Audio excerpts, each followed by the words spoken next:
Lorsque l'actualité s'affole, suivez Le Point sur Métropole. Le Point, tous les matins à 8h30, reprise 1h30. Le Point est une courtoisie de MSC Trading. MSC Trading, c'est plus pour moins. Le lait encore. Avec le lait en poudre encore, faites-vous plaisir encore et encore. Et la BNC. Le plan épargne BNC, une assurance pour votre famille et vos employés.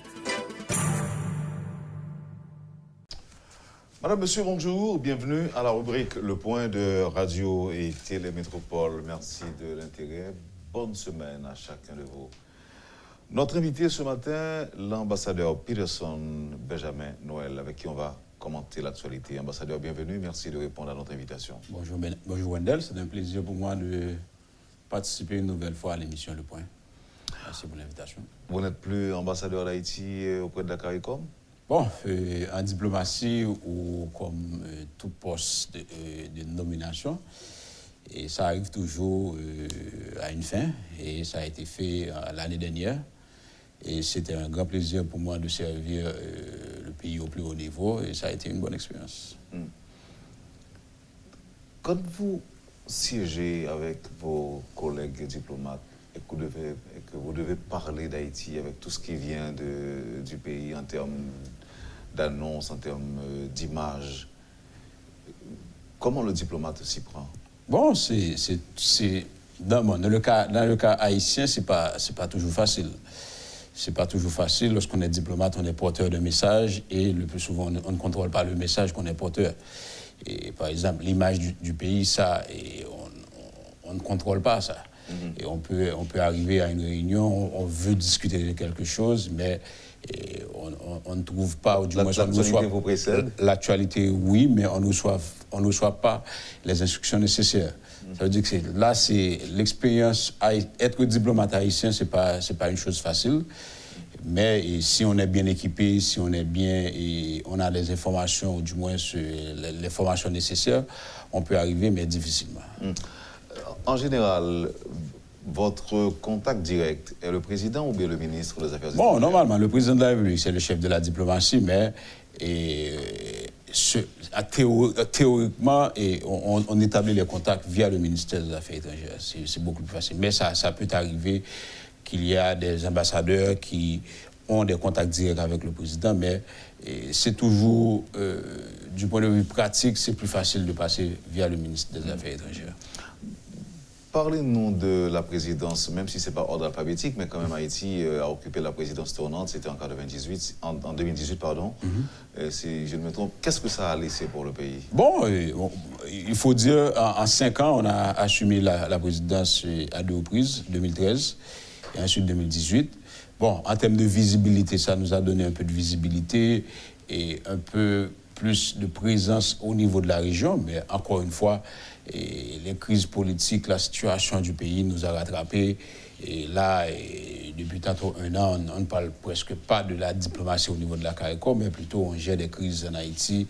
Et jusqu'à date, on ne sait pas quand on va terminer, ou du moins quand on va rentrer dans cette stabilité pour pouvoir influencer la région. Influencer la région comment? C'est un pays de 10, maintenant on peut dire 11 millions d'habitants. Et c'est la plus grande population au niveau de la CARICOM. Là, si on prend les choses au sérieux, on organise mieux le pays, et dans 15, 20, 30 ans, on pourra diriger cette région, diriger cette organisation. Mais aujourd'hui, on est à la traîne, parce qu'en Haïti, on refuse d'organiser les choses, on refuse de bien faire les choses. Donc là, sur le plan démographique, nous sommes plus forts. Bon, la CARICOM, c'est 18 millions. Nous serions plus forts. Ouais, la CARICOM, c'est 18 millions et Haïti, c'est pratiquement 11 millions, c'est plus de la moitié. Oui. Et la situation de la République dominicaine par rapport à la CARICOM jusqu'à aujourd'hui? Bon, la CARICOM, il y a 2 volets. Il y a les gens de la CARICOM, ou du moins les États de la CARICOM, ne sont pas vraiment intéressés à ce que la République dominicaine intègre la région. Pourquoi? Parce que le poids économique de la République dominicaine fait peur. C'est une économie qui connaît pratiquement depuis 15 à 20 ans une croissance entre 5 et 10%. Et c'est une population, c'est presque la taille de la population haïtienne. C'est une économie qui grandit et qui marche sans arrêt. Et là, avoir la République dominicaine comme grand compétiteur de Trinidad ou de la Jamaïque, ça fait peur. Et ils utilisent le plus souvent et la situation d'Haïti, le problème entre la République dominicaine et Haïti, comme prétexte pour ne pas accepter la République dominicaine au sein de la CARICOM. Si l'on se met au travail rapidement, vous pensez qu'on finira par faire peur aussi aux autres Haïtiens? Bon, rapidement, c'est d'abord résoudre les problèmes à l'interne. Regardez, aujourd'hui, on n'a pas de budget, aujourd'hui, on n'a pas de gouvernement formel et ratifié par le Parlement. Et dans quelques mois, on devait avoir des élections, on n'a pas encore, on ne sait pas encore si on aura, mais c'est pratiquement sûr qu'on n'aura pas d'élections. Ça veut dire là, on est en train de... Ce qui marche dans les autres pays, on est en train de tâtonner et on ne sait pas comment, et ça, c'est difficile. Là, on ne peut même pas prédire pour dire, OK, est-ce qu'on va influencer ou diriger les gens de la CARICOM. Avant, il faut mettre de l'ordre à l'interne. Quand la CARICOM décide, par exemple, de s'impliquer dans la crise d'un pays membre, qu'est-ce que ça peut avoir comme poids? Bon, il y a deux choses. Surtout si une autre organisation régionale, la CARICOM est plutôt sous-régionale, si une autre organisation est déjà saisie des problèmes ou encore de la crise, qu'est-ce que ça peut... c'est quoi le rôle que la CARICOM pourrait jouer dans la recherche de solutions à la crise dans un pays membre? Bon, il y a deux choses. Je ne crois pas que CARICOM... CARICOM a été saisi, ça veut dire saisi par Haïti. Et dans les réunions, si le pays concerné n'accepte pas que ce point soit à l'ordre du jour, on ne pourra pas le faire. Ça veut dire que Haïti a invité, en quelque sorte, la communauté de la Caraïbe à opiner sur le dossier d'Haïti. Mais il faut dire que c'est pas, malheureusement, c'est une mauvaise réalité. On est en train de revivre des choses qu'on a vécues en 2004 ou en 2006, etc. Et on peut se demander pour quel résultat. Moi-même, je pense qu'il faut d'abord résoudre les problèmes à l'interne. C'est-à-dire, nous sommes des Haïtiens, nous devons arrêter quelque part pour dire, OK, voilà, nous devons résoudre les problèmes avant de demander ou du moins d'inviter les étrangers à venir et s'impliquer dans les dossiers haïtiens. Prenons par exemple les élections aux États-Unis. Mais juste avant, excusez-moi. Non, là, on parle de l'implication. Par exemple, aux États-Unis, on ne va jamais voir qu'on aura des observations électorales d'autres pays dans les élections américaines. Et pourquoi? Parce que les Américains disent nous sommes le porte-parole de la démocratie dans le monde. On est la démocratie. Nous sommes la démocratie. Nous sommes la démocratie. Ça veut dire qu'il revient aux autres pays de nous suivre. Maintenant, en Haïti, à chaque fois on refuse de se parler, on refuse de se communiquer, ou de dialoguer, et on appelle les étrangers à intervenir. Et les sergents de la CARICOM. Donc vous avez dit, excusez-moi, malgré que le siège de ces organisations qui en général envoient des experts ou encore des observateurs dans des pays à l'occasion des élections, je veux parler de... C'est toujours sur invitation. Alors ce que je voulais dire, l'OEA, son siège est à Washington. Alors que les Nations Unies, leur siège c'est à New York. Et maintenant, en dépit de la présence de ces organisations-là, les États-Unis ne vont jamais les inviter à venir observer. Non, la présence... Même par question de proximité. Non. Bon, il n'y a pas vraiment de proximité. Avoir un siège dans un pays, cela ne veut pas dire qu'on peut impliquer n'importe comment. On le fait surtout sur invitation. Et le gouvernement américain ne va jamais inviter... Même s'il y a crise électorale, on connaît le problème de Gore Bush. Et que l'establishment américain a décidé, OK, Bush a gagné, point. Et on a primé, on a passé les intérêts américains avant les intérêts de Gore ou les intérêts de Bush. Comment vous expliquez que les autres pays acceptent que les États-Unis viennent s'immiscer dans leurs affaires, comme si de rien n'était, comme si c'est de façon automatique, et en ayant droit, et les États-Unis opinent sur les sujets des autres pays où il y a crise, et que même pour le déroulement des élections, même quand il y a crise, jamais les États-Unis n'accepteraient que d'autres pays viennent superviser le déroulement de leurs élections. C'est un jeu d'influence, influence, oui, parce que lorsqu'on regarde Haïti, on a une longue histoire avec les États-Unis, on connaît les occupations américaines, mais le plus important, c'est surtout nos dirigeants. Et parfois, ils ne maîtrisent pas vraiment les enjeux de la politique internationale. Oui, mais ils ne maîtrisent pas.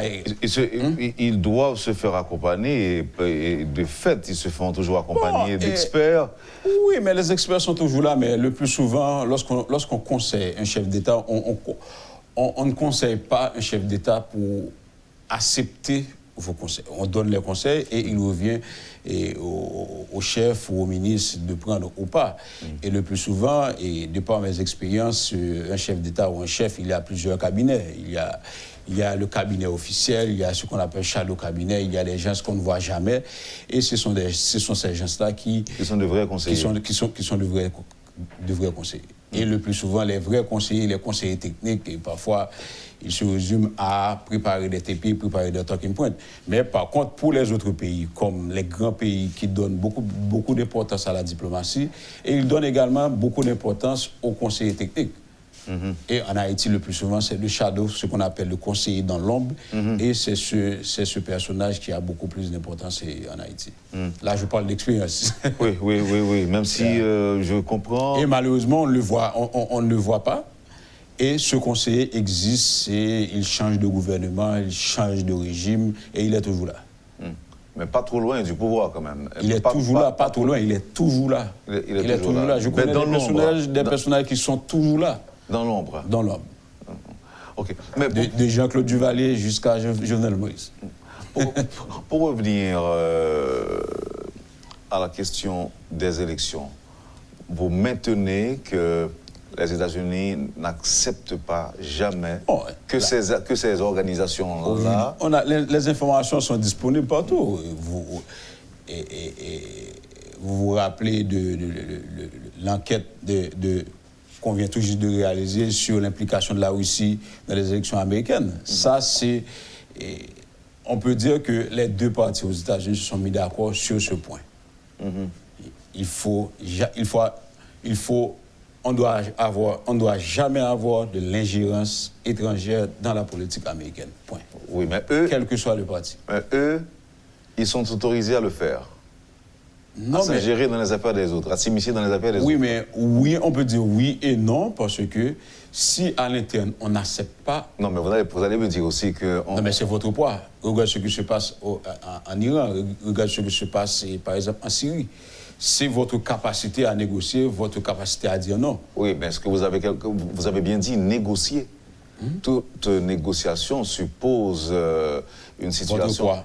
Votre force. C'est ça, mais pratiquement, si on comprend ce qui se passe chez nous, on aura l'impression que l'on ne représente pas grand-chose. Si on a une famille divisée, le père, la mère, les enfants sont divisés. Là, on ne peut rien faire, on ne peut rien construire lorsqu'on a une famille divisée. Maintenant, Haïti, c'est la grande famille des Haïtiens. Maintenant, on est pratiquement divisé. Aujourd'hui, je vois ce qui se passe au niveau des réseaux sociaux, dans les médias, etc. C'est un peu triste. On est devenu intolérant. Soit on est pour, soit on est contre. Même les gens lucides ne peuvent pas élaborer ou du moins donner une pensée pour dire, OK, là, je ne veux pas le départ du président, je veux le départ. Dès qu'on a une position, on est pour, on est contre. Ça veut dire que le rationnel, la science aujourd'hui, malheureusement, on est en train de passer à côté. L'intolérance prime et surtout. Et lorsqu'on regarde, moi, je suis un peu indigné, par exemple, après la visite des 3 joueurs au palais. Et on a vite oublié l'exploit, ce que les joueurs ont fait devant le Canada, Costa Rica et même devant le Mexique. Et on a primé la politique sur les exploits des joueurs. Et c'est triste. Et ce qui est pire, c'est que ce sont des gens qui n'ont jamais supporté le Violette, qui n'ont jamais supporté le VAC, ils n'ont jamais supporté la sélection nationale. Et à cause d'une visite, et on est en train de crucifier des joueurs qui ont fait des choses extraordinaires. C'est-à-dire l'intolérance, on est arrivé trop loin. Oui, on allait même jusqu'à dire que ces joueurs-là ont mis tous les Haïtiens d'accord. Non, mais le football a tué la politique pendant 2 semaines. Oui. Le football a tué la politique et jusqu'à aujourd'hui. Et là, on est en train de crucifier, pour me répéter, crucifier les joueurs parce qu'ils ont été voir le président, ils ont rencontré des gens. C'est quoi ça? Donc là, il faut repenser Haïti. Repenser Haïti, tourner vers la science. Là, aujourd'hui, on ne peut rien faire sans la science. Et malheureusement, en Haïti, on a tourné le dos vers la science et on connaît le résultat. Aujourd'hui, on est plus pauvre qu'en 1986. L'Haïtien d'aujourd'hui, on est plus pauvre. Et on n'arrête pas de creuser le trou, on n'arrête pas d'aller vers le bas. Bien qu'on soit plus nombreux. Malheureusement. Parce qu'en 86, on était à 6-7 millions. Oui, mais c'était la même. Non, mais c'est pas différent pour la République dominicaine. C'est pas différent pour Cuba. On consommait local. Non, mais c'est pas différent. Produisait. Non, mais la République dominicaine avait une population de 7 millions, 6 millions, 7 millions en 1986. C'était la même chose. La différence, les Dominicains ont pris les choses en main plutôt que nous. Oui, mais pourquoi on ne l'a pas fait? Peut-être qu'on n'est pas formé assez pour ça. On n'est pas sensibilisé, conscientisé non plus. Non, mais c'est pas sensibiliser, c'est pas seulement sensibiliser. Là, je crois qu'on doit s'asseoir et ensuite poser les véritables questions. Parce qu'en Haïti, on se focus surtout sur les crises politiques, les problèmes politiques, les problèmes... Là, on parle depuis 3 mois de la nomination, ou du moins le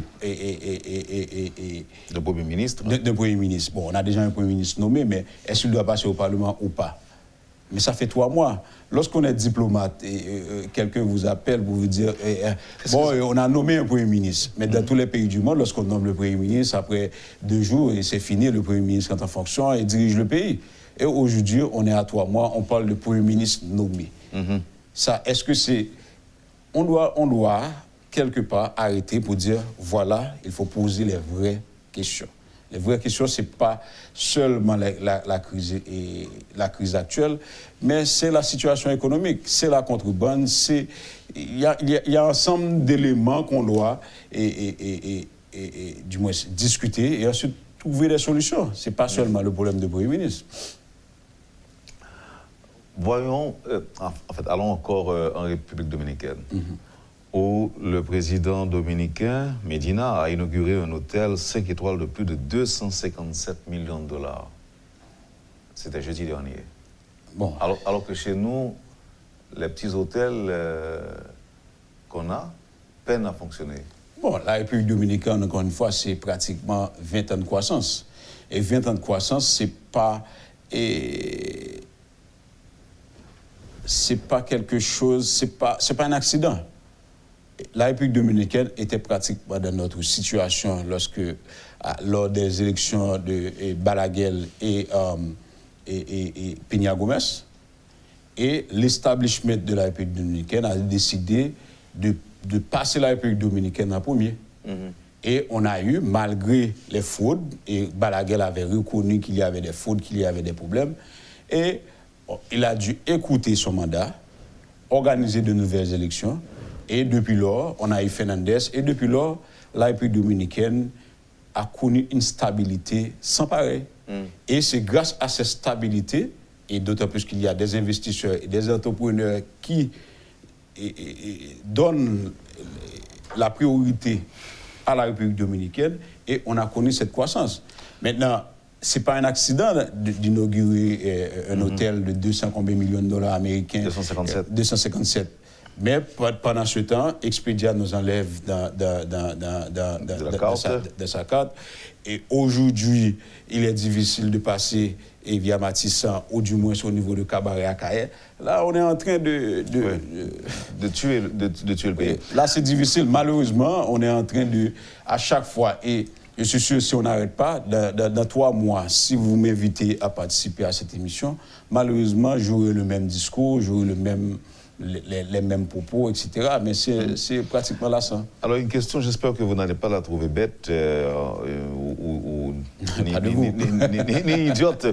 Et pour résoudre le problème, en fait, la crise post-électorale née des élections Bush et Gore, et on a dû faire... C'est l'establishment américain qui a tranché. Vous venez de faire la même allusion. Vous venez... Bon, lorsque je dis establishment, n'oublie pas, ces gens-là utilisent le droit, les tribunaux, etc., mais il y a des pressions. Vous pouvez me permettre de terminer. C'était pareil pour la République dominicaine, l'establishment a tranché. En Haïti, on n'a pas d'establishment? Moi, par excès, je dirais non. Donc si c'est par excès, vous direz non. Par excès. Si c'est par excès que vous direz non. Par excès, je dirais non. Parce que cela voudrait dire qu'il y a quelque chose quand même qui existe chez nous. Non, un minimum de réserve. Mais par excès, je dirais non. Bon, il y a des Haïtiens conséquents, il y a des entrepreneurs conséquents, il y a des intellectuels conséquents. Mais lorsqu'on regarde les données, un pays qui importe pratiquement 85%, 90% de ce qu'il consomme, est-ce qu'on peut dire qu'il y a, on peut dire, des élites? Moi, je dirais non. Parce que 80% d'importation, 82% de produits importés, c'est 80% de revenus du pays qu'on envoie à l'étranger. C'est-à-dire que s'il y a des élites, s'il y a l'establishment, on aurait dû, là, il y a quelque chose. Pourquoi ne pas l'exploiter? J'ai été en République dominicaine en février dernier, à l'hôtel où j'étais logé. En tant qu'économiste, je prends l'habitude de regarder les produits que je consomme. Et sur la table, pour le petit déjeuner, il y avait 100% produits dominicains. Yogourt, figue banane, lait, jus, etc. 100%. Qu'est-ce que ça dit? Qu'est-ce que ça veut dire? En tant qu'Haïtien, touriste en République dominicaine, j'ai dépensé $100 pour la nuit. C'est pratiquement 40, 60 et $80. J'ai consommé 60 et $80 de produits dominicains. Lorsqu'on arrive en Haïti, prenons le cas, si on arrive dans n'importe quel hôtel en Haïti, vous arrivez, le yogourt est importé, la figue banane est importée, le riz est importé, pratiquement tout. Bien qu'on importe et on exporte le tourisme, il y a des gens qui arrivent en Haïti, mais ces gens-là arrivent et consomment des produits étrangers. Ça veut dire que lorsqu'on regarde la somme, la valeur ajoutée, ou du moins la quantité de biens, ou du moins ce qui est consommé en Haïti, c'est pratiquement minime.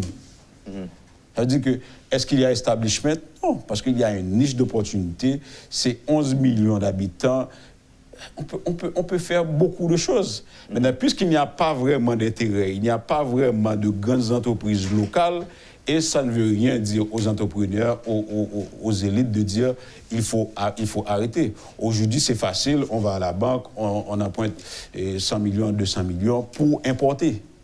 Pas pour produire. Pas pour produire. Et même la banque, et c'est beaucoup plus facile pour la banque d'aller vers le commerce au lieu d'aller vers la production. Il y a une remarque d'un auditeur, et plus ou moins avisé, oui. Et j'éprouve le plaisir de le partager avec vous, de partager la remarque avec vous. C'est démontré théoriquement, les États-Unis n'ont pas de confiance dans les organisations internationales. Ils les intègrent pour mieux les contrôler ou les mettre à contribution de puissance. D'ailleurs, l'État américain, les organisations internationales sont le lieu où de petits États peuvent se rencontrer pour nuire aux États-Unis en puissance. 2 cadres théoriques peuvent nous aider à comprendre le comportement des États-Unis dans le système international. Il s'agit de la théorie systémique et la théorie individualiste. Bon, c'est effectivement un auditeur avisé. Et je dirais, je suis d'accord un peu. Pourquoi? Parce que, effectivement, toutes ces organisations ont été créées, et dans la majorité des cas, après la Deuxième Guerre mondiale. OK?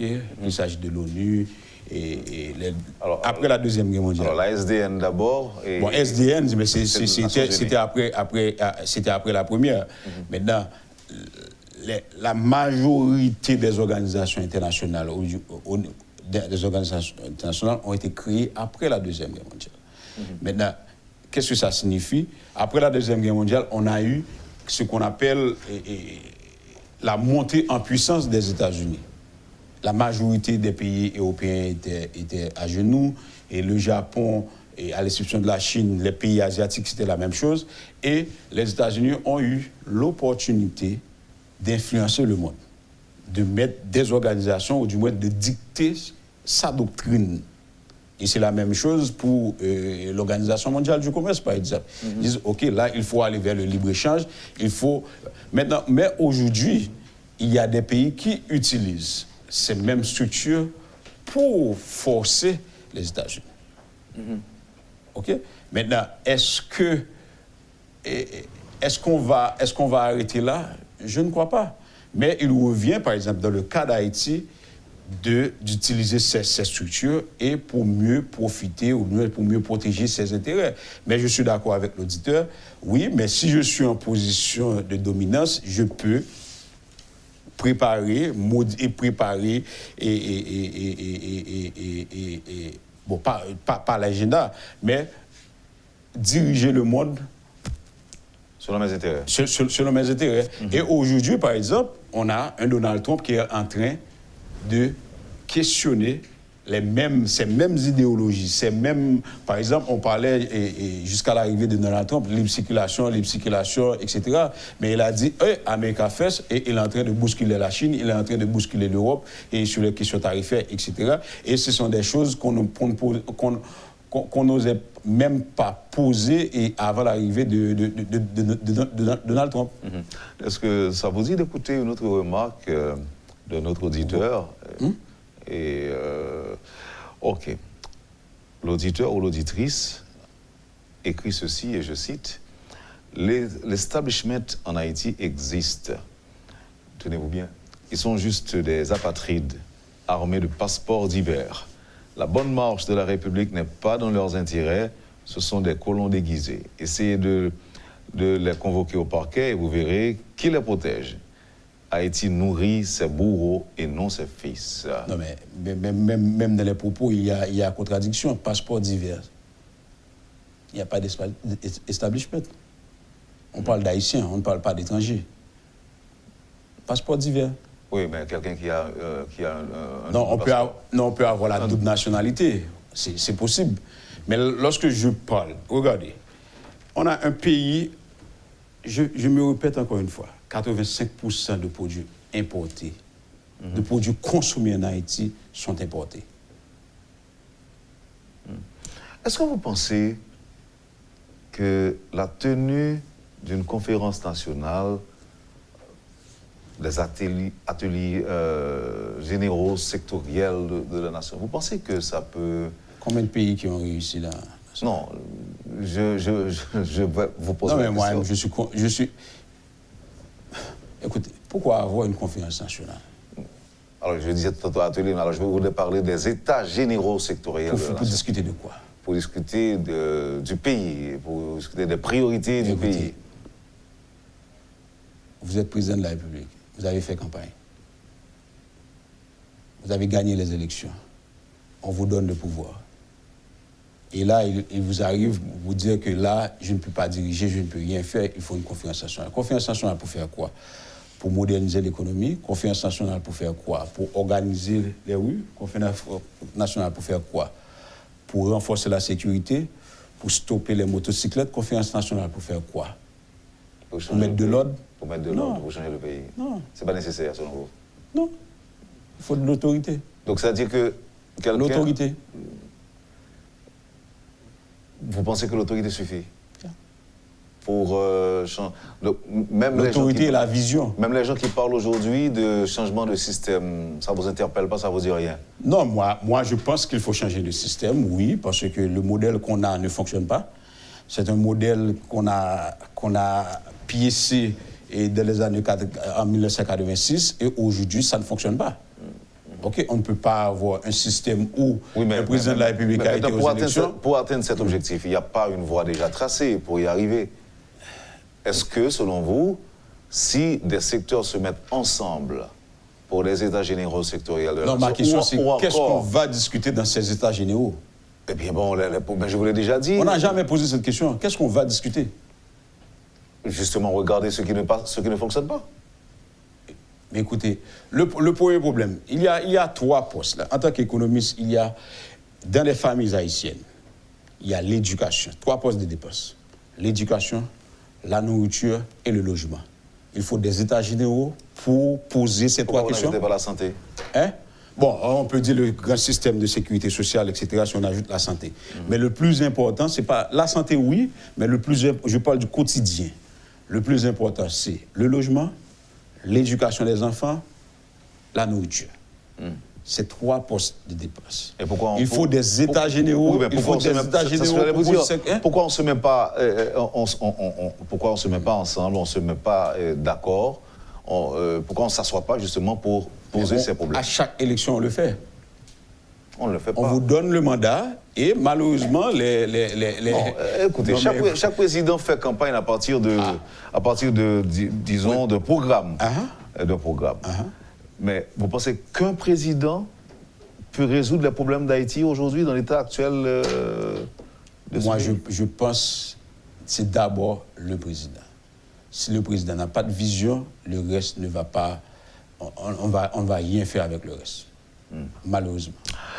Merci. Et on va observer la pause et au retour, on reviendra pour parler de cette délégation de haut niveau de la CARICOM qui aura effectué dans les prochains jours une visite d'évaluation en Haïti selon une annonce qui a été faite par le Premier ministre d'Antigua et Barbuda. Et le dossier de la crise haïtienne a été également évoqué, ceci en présence du président Jovenel Moïse lors de la 40e réunion ordinaire de la conférence des chefs d'État et de gouvernement qui s'est tenue à Sainte-Lucie. C'était du 3 au 5 juillet dernier.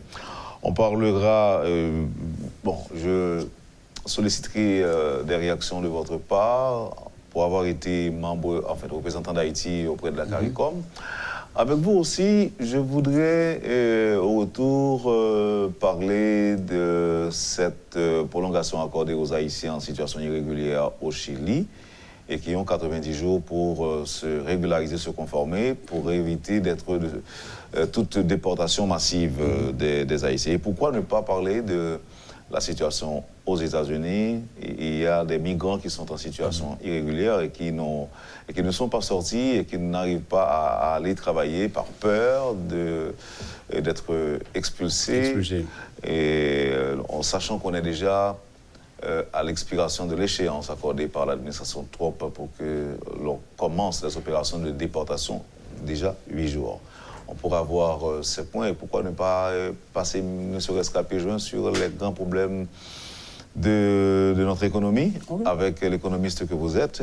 Mais on verra ces points après la pause.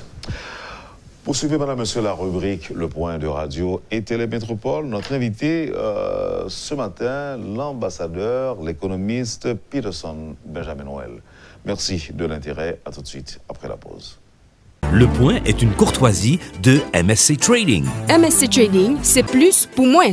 Le lait encore. Avec le lait en poudre encore, faites-vous plaisir encore et encore. Et la BNC. Le plan épargne BNC, une assurance pour votre famille et vos employés.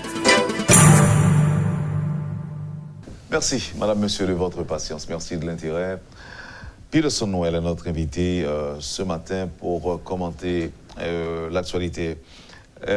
Avant nous avancer dans le point que j'ai annoncé avant pause là, on va passer le temps bon pour nous retourner sur l'absence de vision de la part de nos dirigeants et qui t'apprennent soulever contribué à faire payer en salaire aujourd'hui là. Mais si vous ne parlez d'absence de vision, je dis, puisqu'on dit que depuis le président, il y a tout le bagage il est capable de changer le pays. Nous n'avons pas besoin d'État généraux, nous n'avons pas besoin de conférence nationale, selon vous-même. Non, mais moi, camp PDL, parce que, j'aime dire avant, il y a 3 postes de dépenses qui ont parents, qui ont une famille, un ménage, on dit, et dans le langage économique. C'est d'abord l'éducation et la nourriture, et ensuite le logement. Maintenant, est-ce que, en tant que responsable, qu'il s'agisse de président ou de premier ministre, on n'a pas qu'à poser 3 questions ça? On va pas poser qu'une autre question. Parce que vous nommé ou du moins ou élu, c'est pour résoudre 3 bagages ça. Maintenant, une fois qu'on est clair, nos matrices soumettez 1, logement, 2, éducation, 3, logement, on va décliner toute responsabilité pour dire comment tout notre secteur interagit pour nous capable. Laissez on va dire, la nourriture, c'est quoi? C'est la consommation, c'est la production. Il faut des entreprises. Il faut une entreprise qui peut faire. Laissez le secteur privé venir. C'est là qu'on n'a pas d'establishment. On a venir pour dire que moi-même, là, on marché de 11 millions de monde, bon produit pour lui. Logement, on va jouer des entrepreneurs, on va dire moi mettre. Aujourd'hui, on n'a pas ça. Nous avons un ensemble de monde et c'est ouais, mais éviter parler de Jovenel, mais éviter parler de Matéli, mais éviter parler de X pour qui ça, on pourrait que à chaque fois, le fait qu'on n'a pas de plan, on n'a pas de parti politique qui est sérieux, nous venons rentrer dans ensemble de barrières. Soit les caravanes, je dis, c'est les petits projets de la présidence, soit c'est les présidents privés qui gagnent. Pour que chaque président ait un ensemble de petits projets par eux qu'il a géré, qui changent de nom. Mais en fait, c'est pratiquement le même barrière. Pour qui ça? Parce que nous avons un ensemble de structures de partis politiques qui sont faibles, par aucune vision qui a détaché de les pays arrêtés. Est-ce que ça veut dire que si Haïti, j'en lis aujourd'hui, c'est parce que même nos premiers dirigeants n'avaient pas eu de vision? Est-ce que c'est ça que tu avais dit? C'est ça, c'est où on dit me tuer des salines. Non. Des salines ont une vision claire. Les finis, malheureusement, c'est pas un actuel qui a une vision pas finie établie. J'étais en visite à l'OEA. Malheureusement, je perdu le document ça, mais n'importe le mal passé dans la bibliothèque, la forme d'a retrouvé. En 1848, lorsque le ministre économie des Finances Haïti à l'époque, je parle de 1848, ça veut dire pratiquement 44 ans après l'indépendance. Monsieur écrit clairement dans le texte à l'État devant le Parlement. Il dit que nous ne pouvons jamais développer Haïti sans ne pas produire pour vendre. Vous comprenez bien? Ça ne pas produire pour nous vendre dehors. Et 200 ans, pratiquement 200 ans après, nous faisons exactement l'inverse. Ça, en 1848, est passé. Au ministre de l'économie et des Finances, est passé. Qui souvenez-vous gagner de situation jantée sur Duvalier, par exemple? Bon, je ne peux pas dire que je n'ai pas vraiment de souvenirs pour qui ça, parce que moins fait et pratiquement dans la fin des années 70, ça veut dire que c'est des bagages que moi apprendre, etc. Mais. Non, c'est question de production. On pays pas jamais développer s'il pas produit pour. Non, c'est ça, le ministre des Finances en 1848 a écrit dans le projet budget qu'il a déposé dans le Parlement. Et la preuve, et depuis lors, après que Haïti était toujours à produire, qu'il s'agit de café, cacao, etc. Maintenant, qui ça nous fait? Et c'est bon pour nous essayer de comprendre ça. Qui ça nous fait depuis début 1980? Nous suspendons avec logique ça. Nous disons que en nous rentrer dans la facilité, puisque nous suspendons gérer le pays, nous suspendons diriger, nous avons dit que faut, puisque nous avons calmé la population, on cherche des bagages qui sont plus faciles. Et ça plus facile là, puisque il y a une poste qui est plus important, qui c'est manger, et c'est ce qui fait Haïtien prend la rue, nous avons 6-7 juillet, nous etc. Nous avons commencé à retirer les tarifs, nous parlons des produits, nous avons retiré les tarifs pour nous capables de chercher des produits à bon marché pour eux. Et nous venons mettre clou en 1996. Mais on est dans la recherche que m'a fait dans le cadre d'un projet personnel, moi que en 1990, État Pascal Touyo, président. Nous avons une crise en Haïti et nous avons besoin de baisser parce que le ciment a commencé à cher. On compte ça que à l'époque, régime qui était là après, comme on prend un décret, puisqu'il n'y a pas de parlement, il dit que pour faciliter disponibilité produits disponibilité à une et à un prix abordable sur le marché local, nous décidons de réduire le tarif douanier sous ciment avec farine. Mais est-ce qu'on connaît tout? Deux seules grandes entreprises qui ont produit ciment avec farine, l'entreprise de l'État, ça dit que nous décidons en 1990 fermer deux grandes entreprises que nous avons qui ont produit farine avec ciment. Je dis à qui sont là. Ça dit que moi-même, je ne peux pas accepter comme si pour mon rété, on dit que on prend là, si c'est Aristide qui est président, vous roche là, Matéli vous roche là, etc. Il fait personne ne pas que nous construisons ça. Et si nous regardons chaque jour qui ça la loi électorale dit, qui ça la constitution dit pour mettre un premier ministre, et question ça on va poser, nous chirer. Et c'est des bagages pas oublier, là pour un décret pour faire des autres ça, obligé de loi, puisque nous sommes dans la démocratie, obligé de loi pour corriger. Et avec type parlement, modèle parlement, ça n'est là, il n'y a pas de chambre en mesure pour corriger. Parce que ça, auditeur, se dit à des gens qui ont leur passeport, etc., que les mêmes les ces établissements-là, les gens ont profité d'eux. Parce que les 4 et 5 milliards d'importations qu'on a fait chaque année, il y a un groupe de monde qui profite de lui. Et moun ça lui-même, il a parfois un contrôle dans le Parlement, il a contrôle l'ensemble des bagages, il a influencé, et bien ça ne va pas jamais changer. Absence de vision, tu as à la base de tout ça. Mais au même on dit qu'on prend précaution pour ne pas dire ni Matéli, ni Jovenel Moïse, ni Jean-Bertrand Aristide. Parfois, ces gens, pile fois, gens élus, regardez pour les gens, tous élus, ils ne sont pas dans le parti politique. Donc là. Qui est-ce qui sont dans le parti politique? Nous comptons tous, et nous passons 4. Et 4 qui élus démocratiquement. Aristide, Jovenel, Matéli, René Préval, qu'est-ce qui passe dans le parti politique? Non. C'est des gens qui sortent, etc., qui système dans facilité pour devenir président. Et en pile là-dedans, c'est pendant le président qu'on va faire expérience. Et pendant le président, et c'est ça fait en pile fois, après que bon qui fait expérience, je dis parfois on vient des présidents intolérants ou pas les tenter des conseils.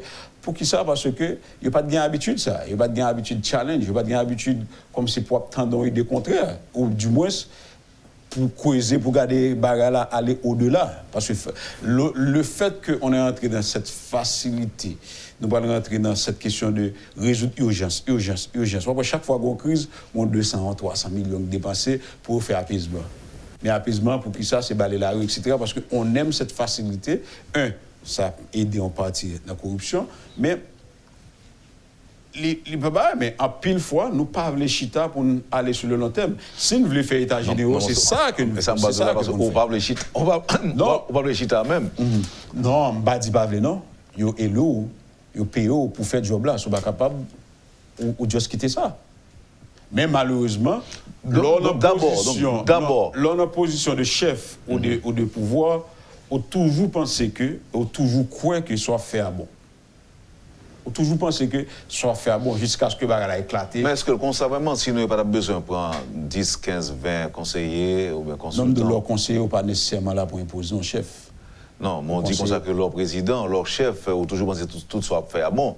Donc si c'était le cas, pour qu'ils soient obligés de gagner des consultants ou encore des conseillers ensemble avec quoi payer, pour qu'ils soient obligés qu'on cabinet. C'est là l'importance du parti politique. Parce que pour une présidente, Haïti c'est un pays. Et ça me fait rire. Dernièrement, je n'ai pas soigné la émission. C'est un grand pays où l'opposition, c'est dans la rue. Ou fait expérience ou parti ou à l'étranger. Parce que tout le monde qui est dans l'opposition, est dans une structure organisée. Et le plus souvent, dans l'État. Oui, dans le Parlement. C'est ça. Non, nous ne parlons pas dans le Parlement, oui. Là, dans l'État. C'est ça, opposition. Non, mais je dis. Opposition pas noire dehors. Problème n'a pas posé encore. Non, c'est normal, c'est ça. Problème n'a pas posé, je dis encore, parce que le Parlement, on connaît là. Non, on ne parle pas de Parlement. En pile fois, les gens qui influencent et font plus de dégâts dans l'opposition, ils ne parlent pas dans le Parlement. Je dis qu'il y a 4 sénateurs qui disent que c'est eux. Pour qui ça que les gens ont besoin d'écraser pendant que l'opposition? Parce que ne pas tiré, il pas comment l'État est. Aujourd'hui, au Canada, le chef de l'opposition, s'il a besoin d'informations, les cas mettez point à l'ordre du jour et le Premier ministre vient de l'information. Mais si Moïse Jean-Charles a besoin d'informations, qui va pour le venir? S'il n'a pas un ami qui a une administration pour avoir l'information, il n'y a pas de gain. Et c'est ça fait pour que aujourd'hui on entend n'importe quoi. Non, mais on parle de pays qui sont organisés, de pays côté monde mettre d'accord. Mais qui ça fait nous empêcher nous que nous organiser? Pour que ça ne fait constitution, j'en ai fait là. Nous prenons un modèle américain, un bagage hybride, nous faisons là-dedans. Nous prenons un modèle français, premier ministre, nous prenons le parlement plein pouvoir. Il y a là qui vivent toujours, donc c'est eux qu'on a posé. Non, pas parler de ça avec eux, parce qu'Abdou, non, ça a été fait, était bon. Non, même si avec le temps, on peut réaliser que la Constitution est faite sous base d'émotion, puisque c'est 2 ans après, c'est 1 an après. Et pour ça, personne ne me dit là. Non, mais opposé problème. Alors, ça me dit que vous posez problème, au point où ils font tentative d'amender, ça a mal passé. Ça a mal passé. Parce qu'il a joué de coquin. Personne. Ou pas chaque fois parler de changer. Depuis quand on a cessé d'être coquin? Non, mais chaque fois qu'on parle de changement de constitution, ou que soit tué dans l'œuf, ou du moins, nous avons un ensemble de monde qui doit pas mal pour que ça, droit de l'homme, liberté d'expression, etc. Ou imaginons que nous faisons 30 ans de bataille contre un régime dictatorial, et seul grain de bagaille que nous d'accord, que nous jouons, une bagaille doit changer, liberté d'expression, aujourd'hui, on n'a pas ce problème. Avec WhatsApp, réseaux sociaux, etc., tout le monde dit n'importe qui baille. D'ailleurs, c'est ça que je parler de cette intolérance au début de l'émission. Mais je dis là, le problème de l'haïtien qui a 18 ans, ce n'est pas la liberté d'expression, il gagne déjà. Les besoins rades, pays à trop sale. Vous comprenez bien, on sorti sous Delma 105 jusqu'à Delma 2, il y a une bagaille jeune, en commun c'est Fatra. C'est ça le problème, petit monde qui a 18 ans, petit monde qui a 20 ans. Il n'y a pas de problème question de liberté d'expression, il gagne déjà. C'est-à-dire que, qu'on fou, qu'on enragé, ou pas qu'elle prend en constitution pour dire que, on peut aller museler bouche mounio, on peut tout vous mettre. Maintenant, il faut modifier. Le président a été aux élections, Jean-Président Jovenel dit, il fait 22 mois de campagne, il a fini un bon matin, il faut aller, on est que personne ne va dire qu'on est dans le pays, c'est le Premier ministre.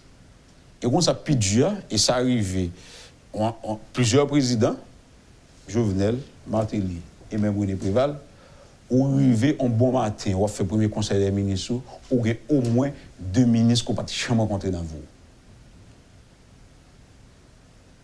Est-ce qu'on pense qu'à font pays ça? Ou pas qu'à diriger? Ça, ce n'est pas la responsabilité du président actuel, ni du président qui est passé, c'est le système qu'il faut changer. Ou pas capable, un président pour le diriger, il y a au moins 5-6 ministres là, il n'y a pas de connaître. Et dans le ministère, on ne peut pas voir la première fois, on va faire un job, la première fois, on n'a pas le diriger, etc. Qui résultat qu'on pense qu'on peut faire? Moi, je parle d'expérience, je parle de ça, ouais. Des ministres que c'est le premier job, c'est la première fois qu'on va rencontrer le président, c'est la première fois qu'on va faire gérer nation, on va gérer destinée, si les gens qui fait plutôt challenge dans la rue, qui mettent les gens dehors, c'est pas capable de résultat. C'est-à-dire qu'il fait 22 mois avec un ensemble de monde de côté, il y a des gens qui n'ont pas qu'à venir ministre pour qui ça, parce qu'il faut faire un deal politique, il faut le bailler sénateur X, il faut le bailler X, il faut le bailler Y. Pas qu'à diriger comme ça. Donc, conclusion, il faut que le système change. Il faut que le change. Mais qui ne va pas changer si c'est comme ça n'a pas parlé, n'a pas réfléchi. Donc, est-ce que c'est un président qui apparaît pour dire nous pas changer le système non, avec vision? Il faut toujours un monde, peut-être que c'est président, Balaguer le fait. Si Balaguer était codé avec Peña Gomez, il te dit que moi j'ai élection, Peña Gomez dit ou perdu, c'est ou volé, les filles n'ont pas fait un consensus, n'ont pas fait rien pour lui dire que bon, ok, je ne vais pas aller sous 4 ans, je vais aller sous 2 ans, je faire l'élection. Je dis à la République dominicaine, pas capable ça. La République dominicaine, il y a métro, la République dominicaine, il y a un bon bagage que la République dominicaine a fait, c'est dans le pays, grand pays qu'on voit. Pour qui ça? Parce que, il dit, on campe ça là. Ou accusé de voler, bon, mais même moi, pas fait 4 ans, m'a fait 2 ans. C'est des bagages qui sont possibles. OK? Vous songez l'écart qui était gagné tout entre Balaguer et Peña Gomez? L'écart était très minime. Et le jour élection, laisse me dire, mais là, regardez notre documentation, tu as pile violence, tu mets l'armée pour te faire un pile, toujours accuser Peña d'origine haïtienne et ils te font en sorte que pour Haïtiens qui sont capables de voter ou pas le voter, qui fait que monsieur gagne l'élection avec un hommage très minime. Mais ça qui est plus important, ce n'est pas question fraude ou pas. C'est cette capacité d'un qui était aveugle, qui chita tap dirigeant pays, qui est plus loin que mon qui était ouais. Qui dit que en mettait la République dominicaine parce que pas oublier dans la période ça. Nous-mêmes de l'autre côté de l'île, nous avons fait des ordres, nous avons plein coup d'état, nous avons crasé brisé, n'a fait des autres pas nous. Et on ça la gueule dit et chaque fois que il rencontre des entrepreneurs il dit que lui-même il pas travaille pour la République dominicaine, il travaille pour l'île. Et on voit que plus fort entreprise qu'à la République dominicaine, les fait plan d'affaires, ils pas fait pour 11 millions de dominicains, ils fait pour 22 millions de monde. Parce que un ensemble de bêtises qui à côté à l'ouest qui pas fait rien sérieux, faut travailler pour eux et vous vendre. Et la preuve, et 2 milliards d'importation. Bien que le chiffre soit questionnable, mais c'est eux-mêmes qui ont utilisé dans les données officielles. C'est ça. A dit que la République dominicaine construit l'économie là, non seulement sur la consommation locale, et également sur cette consommation haïtienne, parce que nous-mêmes nous choisissons de dire que nous ne pouvons pas faire rien. Donc nous choisissons bêtiser. Son choix, malheureusement. Choisir bêtiser, son choix. Bon, on faut quitter Haïti en paix. Bon, on a toujours retourné sur lui parce que oui. Une question, tu parlais de CARICOM. Non, alors, la question c'est CARICOM qui te voulait. Si on a passé à pied, j'en suis question parce que sinon, on ne peut pas get l'autre deux ensemble avec vous. Et c'est une délégation de la CARICOM qui doit venir en Haïti bientôt. Pour venir regarder ce qui a passé dans le pays. Vous pensez que comme qu'a aidé les Haïtiens une solution dans le problème? Bon, puisque c'est politique qu'a fait, ça va même penser que la BAC a comme beaucoup plus de visibilité qu'Haïti. C'est le petit pays qui n'a aucune influence au niveau international, comme nous-mêmes avons bêtisé, à chaque occasion nous battons. C'est des bagages qui d'habitude fait déjà. Nous, chaque fois qu'il y a une crise, je me rappelle que le Premier ministre Baméen est rentré en Haïti, il était venu négocier en 2004. Nous toujours ça. Et le résultat qui s'allie, c'est la visibilité que nous baillons, petit pays ça, sur nous. Point. Solution, l'idée interne. Oui, mais pendant que la solution doit être interne, est-ce qu'on connaît tout que c'est Black Caucus américain qui produit demande ça auprès de la CARICOM? Non, mais c'est ça me le dit. Mais comprenez bien, c'est eux-mêmes qui ont besoin, eux-mêmes plus prendre visibilité à ce. Oui, mais Black Caucus n'a rien à voir en termes de visibilité de CARICOM. Oui, mais non, comment? Oui. Non, donc le dossier ça a été initié par l'État haïtien. Mais bien donc les réunions CARICOM. Non, parce que moi lis là devant moi, excusez-moi si je m'interromps, c'est que la mission constitue justement la réponse de la CARICOM à une requête express du Black Caucus du Congrès américain. Bon, par contre, information ça qui est-ce qui confirme, même qu'on est que même si tu as... Parce qu'on a diplomatie. Diplomatie, c'est un jeu d'influence. Il y a plusieurs acteurs qui ont été venus, et surtout il y a des acteurs dans l'ombre qui ont été venus. Même donc, réalité à qui s'allie, même si point ça à l'ordre du jour sous table là, si officiel haïtien qui participe à la réunion pas d'accord, il n'est pas qu'à l'ordre du jour. C'est-à-dire quelque part, il y a une acceptation de l'État haïtien pour faire. Ça fait plutôt arrêter là, parce que l'autre m'a plus spéculé. Mais nous sommes d'accord jusque-là. Maintenant, le problème, c'est que qu'est-ce que ça... Quel est... Moi, je dis qu'il n'a pas rien déjà. Pour le monde qui a porté, c'est le monde qui a venu. C'est lui. Parce qu'un Premier ministre Saint-Lucie, qui a dirigé, pas complexé par rapport avec le pays, mais c'est 100 000 personnes. Si le Premier ministre va faire notre bail pour le dossier Haïti pour le mettre sous bouche, le monde ne peut pas attendre sur le plan international. Après que c'est juste qui ça a fait, combien même organisé le pays, ils ont tout apprécié pour entrer dans le Conseil de sécurité, pour entrer dans des organisations, parce que ça permet qu'ils aient une voix pour être capable d'avoir une visibilité. Même penser que c'est la plus de visibilité au lieu qu'elle résout la crise. Parce que d'accord, c'est une crise haïtienne, c'est une résoudre le problème haïtien, on ne peut pas rien changer. Et Peterson Noël, aussi diplomate, situation des migrants aux États-Unis, qu'est-ce que ça vous dit? Bon, beaucoup de choses. Et si on regarde côté monde sorti en grande partie là, aussi après le 12 janvier, que le pays a vécu un gros événement et que en plein monde sorti aux États-Unis. Maintenant, nous avons un président Donald Trump, il faut dire, qui est en campagne, après que pendant toute semaine là, il a mis des flèches contre les migrants, contre le monde étranger, qui est un peu délicat. Même penser que, selon l'information qu'il gagne, il n'est pas là doué plus mal que ça. Pour qui ça? Parce que il y a des, par exemple, sénateur Rubio qui fait déposer son projet de loi ou résolution, bah rappeler exactement Libéléa, côté qu'il demandé pour étendre 18 mois à partir de janvier. Et l'information qu'il gagne, l'État doit passer au niveau du Sénat. Bon, est-ce que pour chambre député, même l'État depuis facile. Parce que le Sénat, on connaît que les contrôlés par les républicains. Maintenant, pas oublier, on en plein période électorale. Et on a un président qui, aux États-Unis, qui lançait campagne d'abord sous sa créée América en premier. Et qui dit América en premier, il n'est pas occupé mon immigrant, il n'est pas occupé américain normal, il est allé vers américain traditionnel, qui ont même peur de dire que c'est étranger, aucun problème avec eux. On connaît un pile américain qui n'a pas de passeport. Pendant que nous avons couru, c'est une pièce qui est importante. Les Américains n'ont pas de passeport. Ça n'a pas intéressé au pouvoir. Il y a 52 États, il y a 52. Tout ça qui est dans le pays, pratiquement, plage, etc. Mais, ça qui passe aux États-Unis est important, même qu'on est que, il y a un ensemble de démarches qui a fait, et il y a des démarches qui s'agissent au niveau du gouvernement, ou du moins des groupes d'influence, des lobbies, qui ont fait lobby, pour que, à partir de janvier, pour rejoindre l'extension, maintenant, c'est la durée de l'extension, personne n'a pas qu'à prévoir, pas oublier, j'aime dire là, l'élection américaine, il y a déterminant dans quel type de décision que voilà. Combien de temps t'ont prêté? Mandat Trump a fait élection à faire l'année prochaine. Élection à fait en novembre. Où est la différence ça, c'est qu'aujourd'hui, nous sommes capables de dire que l'élection a fait deuxième mardi de novembre, ou le premier mardi de novembre et aux États-Unis. Mais nous-mêmes en Haïti, là, nous connaissons. Mais quel problème dans ce sortie? Establishment encore ou bien? C'est soit un intérêt, soit une famille. Non, pour l'élection, hein? Mais c'est intérêt lié. Qui est ça, nuit? Élection pas faite.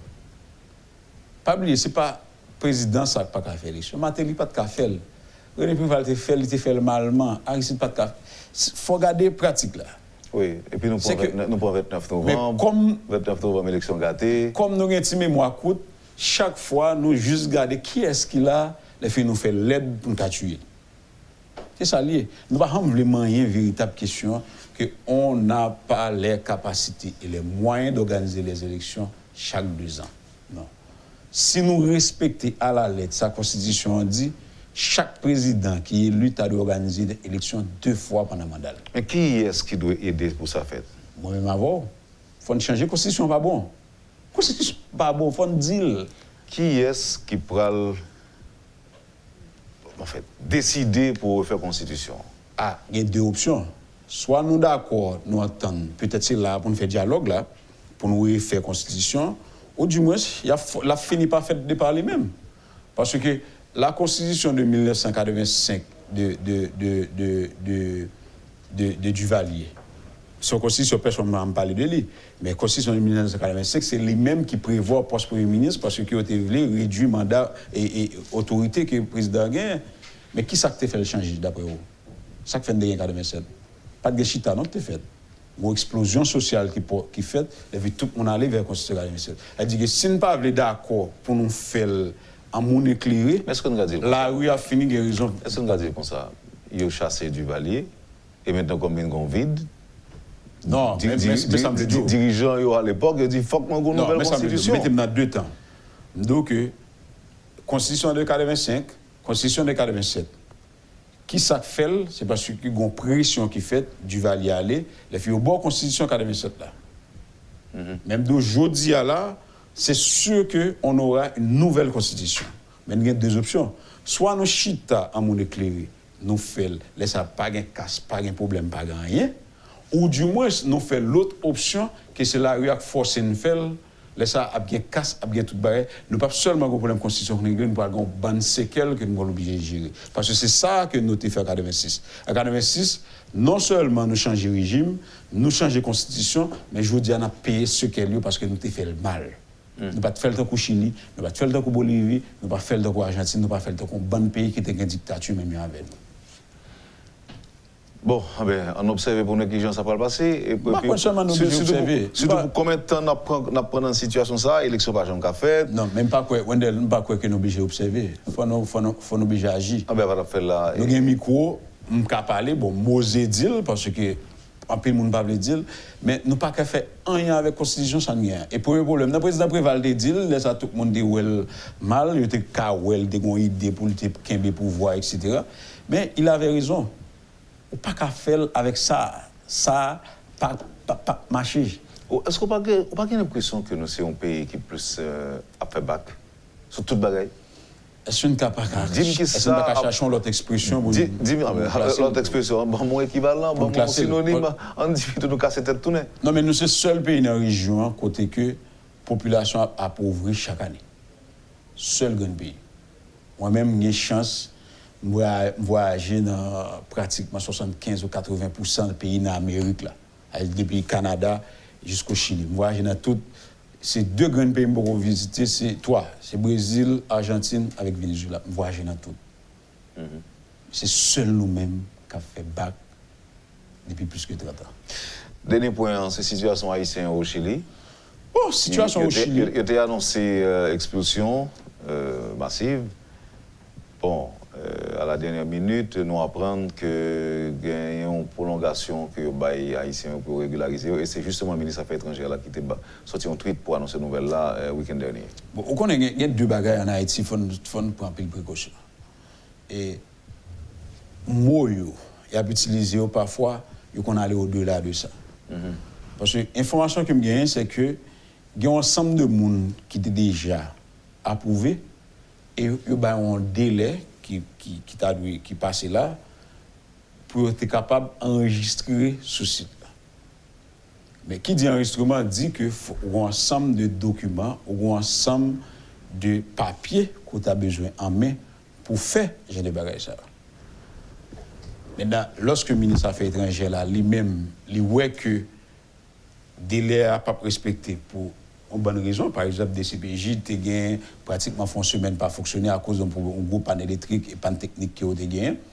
Et il négocie avec l'autorité chilienne pour qu'il y aille au-delà, après 90 jours, pour que les gens eux-mêmes, non seulement ils enregistré et permettent tout, ils produisent documents, ils jouent documents. Mais le problème, les plus grave que ça, pour qui ça? Parce que ce n'est pas un problème de diplomatie, ce n'est pas un problème ministère des Affaires étrangères, il à l'interne. Même Haïtien ça, qui mettait pression, qui dit qu'il faut jouer un document rapide, ou juste mettre en place avant de partir, modèle qui dit qu'il te joindre pour le passeport. C'est comme si le fait d'être au Chili, c'est pas, je ne peux pas accuser pièce pour nous, le fait d'être au Chili fait changer pendant qu'on est en Haïti. L'OAL DCPJ, je suis chasse comme le matin ou dans le studio, mais on passe devant DCPJ. C'est plus mauvaise zone pour passer, c'est aussi à cause du trafic. Trafic là pour qui ça? Où est 300, 400, 500, parfois un millier d'Haïtiens qui campent devant DCPJ, qui a demandé en pointe, qui a demandé certificat bonne vie et mœurs. Mais on parle du dossier de Chili depuis plus d'un an. Au Canada, aux États-Unis, même dans la République dominicaine, pour un certificat de police ou un certificat de bonne vie, ou qu'à passer dans n'importe bureau de police, ça dit que, pour je dire, pour un monde qui dit que seuls gens pour un citoyen haïtien déposant on demande, c'est sous tabac là pour l'aller, Clessine, pardon, c'est seul là qu'on fait. Ça dit, on a au cap pour venir Port-au-Prince pour chercher son certificat de bonne vie, c'est-à-dire qu'on est à l'ère de la technologie. Il n'est pas interconnecté tout. Non, mais c'est ça, mais on est à l'ère de... Mais l'autre dit pas interconnecté. C'est faux. C'est ça, une question de volonté. La base de données est hébergée aux États-Unis. C'est-à-dire, si on dit ou pas interconnecté, c'est faux. Non, alors je parle de provinciaux. Provinciaux pas interconnectés avec... La base de données est basée aux États-Unis. Base de données haïtienne. Base de données DCPJ. là, je comprends un serveur interne, mais serveur central là. Pour qui ça c'est là? C'est pour protection ou pas?